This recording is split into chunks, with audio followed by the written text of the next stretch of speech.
Welcome back. You're still tuned in to Salam Media. The time is 12 minutes before we hit the hour mark of 9 a.m. And you're still tuned in to the News and Views, the Thursday edition of News and Views with myself, Salano Makwidiri, and my amazing team made up of Olane, who's behind the desk, and also Nasreen Naidu, who's the co-producer of the show. As I mentioned before, this is your show. Interact with us. Our studio line is 011 680-0355. WhatsApp line is 061-766-0355. Let's get into a conversation. I think particularly with the last interview we've had with Tessa about which government, which new form of government would you prefer as a South African, as someone that has voted for a particular political party for particular reasons, which government would most likely suit you. We're going to be shifting our focus now to a very, very disturbing story. I'm sure we've all seen all of the images, all of the videos that have been making the rounds on the various social media platforms on that devastating storm that has hit the KwaZulu-Natal and also the area of Tongaat, where a tornado ripped through those parts, causing extensive damage to homes and schools. It left over 1,000 families homeless, and meanwhile, the death toll in this devastating storm in Durban and the KZN area has risen to 6. The storm also knocked out power lines, leaving many parts of eThekwini without electricity and forcing more than 1,000 people to evacuate. We'll be speaking to Abed, Karim from the Imdaad Foundation. They are on the ground. They're assisting those that have been affected by this, and they'll be sharing more information about how they're assisting them, but most importantly, how you can get involved. Assalamu alaikum, Brother Abed. Jazakallah so much for giving us your time and joining us here on Salam Media. Wa alaikum salam wa rahmatullahi wa barakatuh to you and all your listeners this morning. I mean, first and foremost, Imdaad Foundation is on the ground currently, I'm sure, in a lot of areas, particularly in Tongaat. If you could just paint a picture for us right now, for us who are in Joburg and other parts of the country and the world, judging from the videos and the pictures, it looks like it was really, really devastating, and a lot of lives have been affected. But you're on the ground, you are there. Paint a picture for us. First and foremost, we thank Allah subhanahu wa ta'ala for making it possible for us to be out on the ground to help our communities that have these challenges. Once again, the Ummah and the communities are going through these challenges, and it's not only in Tongaat, like you rightfully said. We've got the Eastern Cape floods, we've got Tongaat, we've got Newcastle, we've got Danauza, but all the different areas where the foundations are all on the ground with many NGOs, civil society, and of course the government officials. On this Monday that passed at about 4 p.m., this is when this tornado had ripped through all these areas that I had mentioned in KZN and has caused devastation. And as you rightfully put it, one is to see images on TikTok and social media. But when you come out here yourself and look at the devastation, and you just ask yourself that as to what was the impact and what was the situation when the tornado was going and people, how they managed to be of safety and so forth.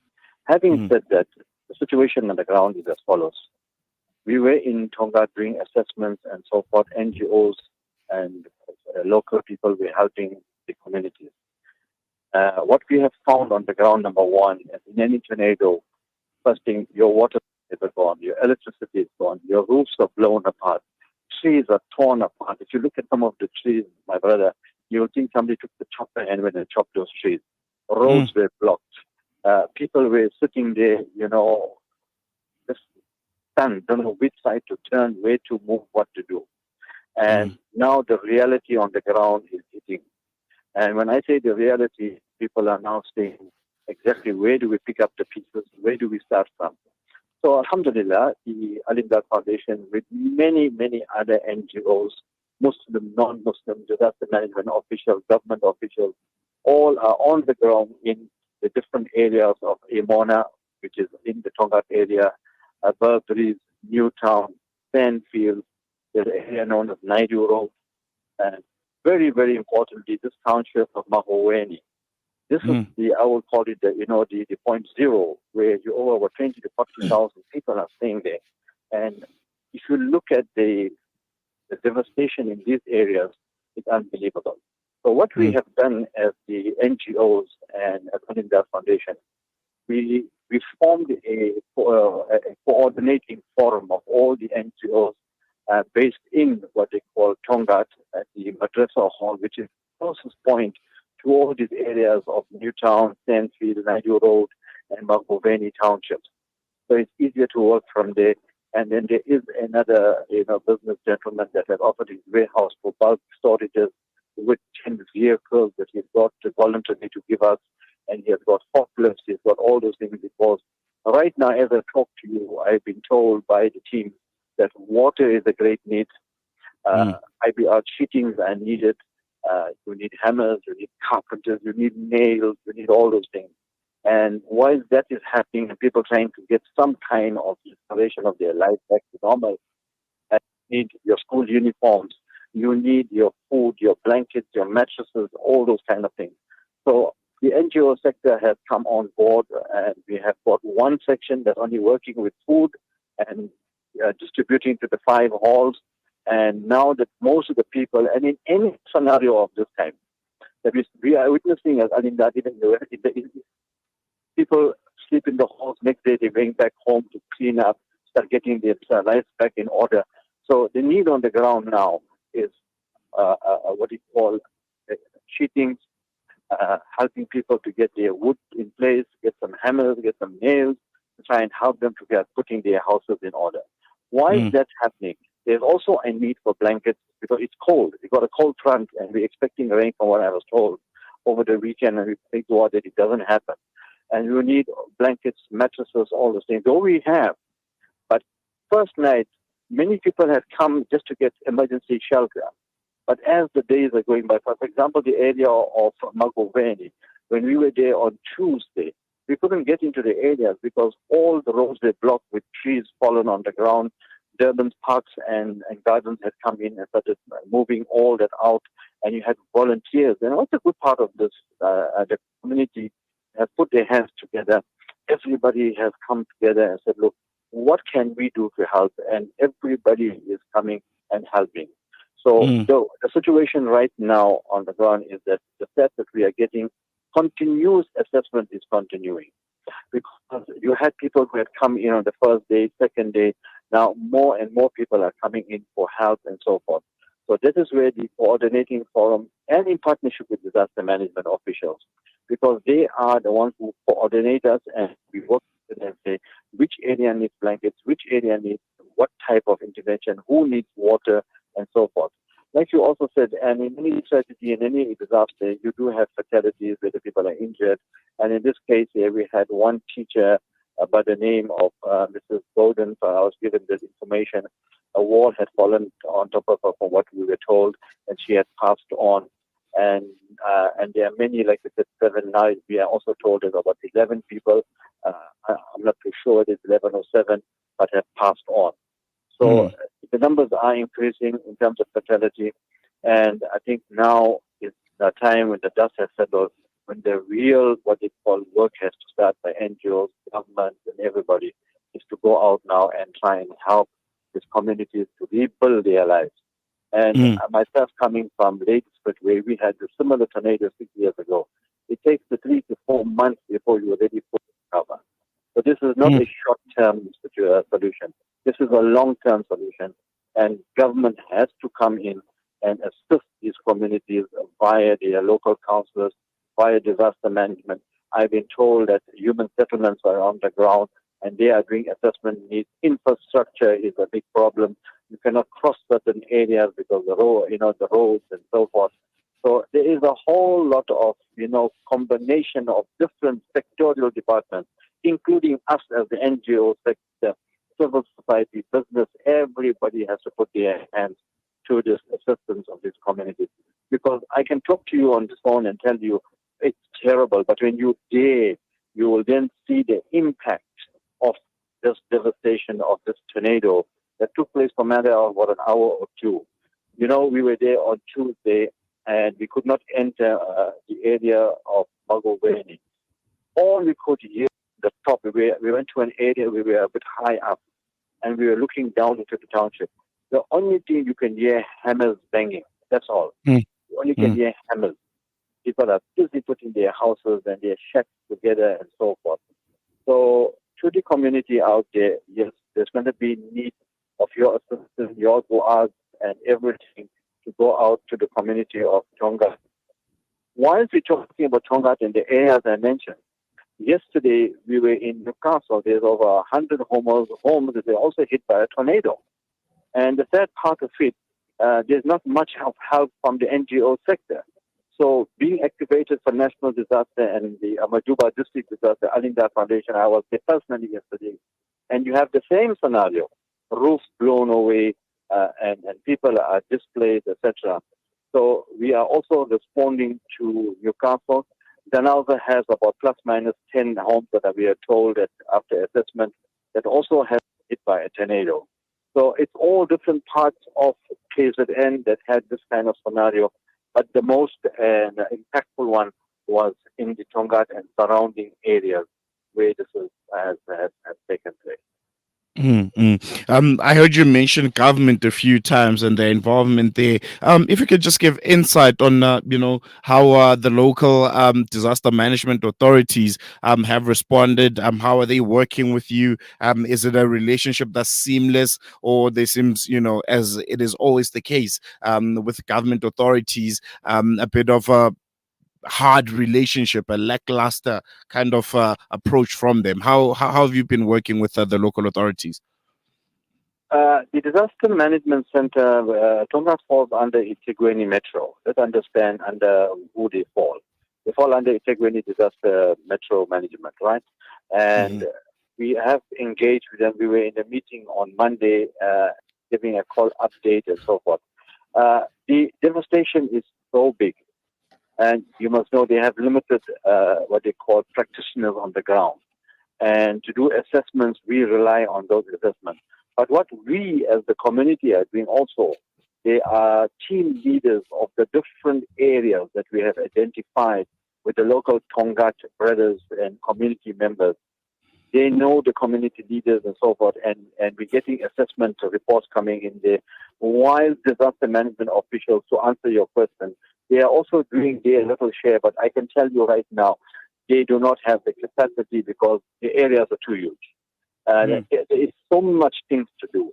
You got lights have to be restored, you got water to be sorted out, you got infrastructure to be done, you got human lives that need to be sorted out. You need people to rebuild their lives. So we all, I'm on my way right now as I talk to you to Tongaat, and we have spoken to the provincial last night, and we had a discussion with them and said, listen, we need all of us to sit around the table and to understand what is our plan and how we are going to respond together. What is your task? What's going to be our task? Because mm, our job as the NGO sector is to fill the gap, is to help you where you are short. You know, in Zulu, as Kuluma Zulu say, short. You are short a little bit here, there, we'll fill up. But the bigger mm, picture have to be national government, provincial government, because there has to be a declaration for disaster also. That also has to mm. come in, and that has to come from disaster management, officials and the MEC, and all these people will have to put their heads together and move very fast to start releasing funds to start coming in and start helping this community.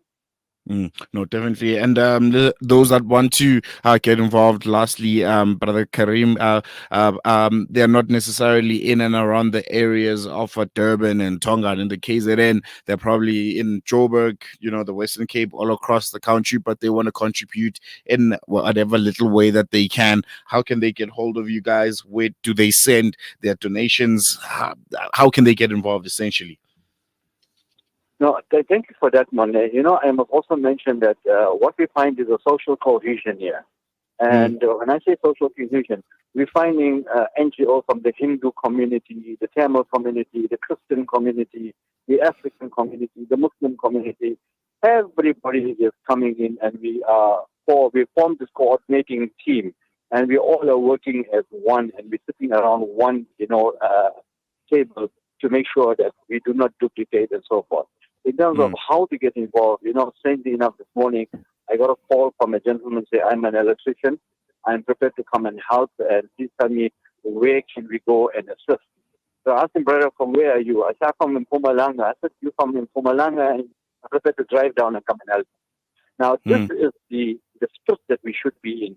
This is the brotherhood and, the social cohesion and the Ubuntu that we should have. The man phoned me from Gauteng and Mpumalanga areas and say, I want to come and help. So we want to say that if you want to help, of course, Imdaad Foundation, www.Imdaad Foundation, you can get onto our website, www.imdaad.com. And of course, it's not only Imdaad Foundation. There are many other NGOs, other, actors on the ground that you may know of. Contact them because they work through the structure that we have now formed a coordination and signed over this. This point, I tell you that there will be duplication. There will be NGOs and individuals and whoever want to do their own distribution, what have you. And we want to humbly appeal to them. Please don't do that because you're going to have surplus of food like we saw the other day. You're going to have surplus of blankets, and you're going to have the same situation in Durban when you had floods and you have 89 halls. And I know I've seen people with 6 mattresses, 8 blankets, and they could have formed their own, situation where they could have been distributing to other people. So we are humbly requesting that we all work as one. Yes, be independent, be in your own organization, identify the areas where we need to go. So everybody is being serviced in this time of their need. Because to be a victim of this type of scenario, you are like, you are dazed. You don't know where to start from. Everybody is not in short, right? Everybody don't have extra surplus cash. And many of them are average people and poor would not have insurance. No, so definitely. Rely solely on government and NGOs. Definitely, Brother Abed. I think this way we're going to leave it from us here from Salam Media. We're just saying kudos to you guys doing the good work on the ground. And thank you so much for painting that picture for us. Unfortunately, we have run out of time. Jazakallah so much. Jazakallah to your radio station as always highlighting the plight of the communities. Allah bless all of you. And to the communities out there, please continue serving. And in working together, there is no limit in what we all can do in striving to serve humanity. This was always the advice of our founder and CEO, Mr. Yaqub Bayed. Jazakallah khair. Assalamu alaikum wa rahmatullahi wa barakatuh. Wa alaikum salam. That was Brother Abed Karim from the Imdaad Foundation, just giving us insight on the sheer devastation in the KZN after that tornado and those storms that have rocked the areas of Durban, Tongaat, and also in the Eastern Cape and surrounding areas. Really, really, really devastating stuff. I'm sure you can see with the pictures in the background. We're going to take a quick break. When we come back, we'll be speaking to the president of the South African Booksellers Association, Mohammed Karwa, about what recourse do authors have when their books are being taken off the shelf. More on that after the